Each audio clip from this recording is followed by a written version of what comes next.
শীত প্রায় এসে গেছে। বাজারে এখন নানান ধরনের সবুজ শাকসবজি পাওয়া যাচ্ছে।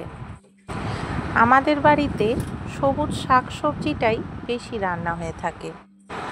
ভাই বাজারে ফ্রেশ শাক দেখতে পেয়েছিল, সেই কারণে বেশ কয়েক আঁটি শাক নিয়ে চলে এসেছে।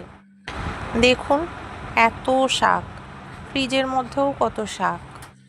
প্রায় 4 রকমের শাক বসে বসে কেটেছি। শাকের মধ্যে ছিল কলমি শাক, লাল শাক, বর্মা শাক, আবার ফুলকপির পাতাও ছিল, নরম নরম পাতা, সেগুলোকেও ছোট্ট ছোট্ট করে কেটে নিলাম। সমস্ত শাকগুলোকে একসঙ্গে ভাজা করে ফেললাম।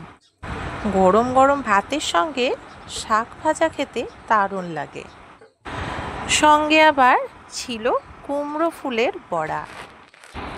দুপুরের মেনুটা বেশ ভালোই ছিল।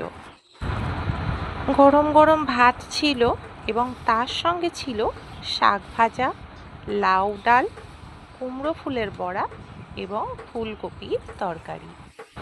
দুপুরের মেনুটা আপনাদের কেমন লাগলো? কমেন্টস করে অবশ্যই জানাবেন।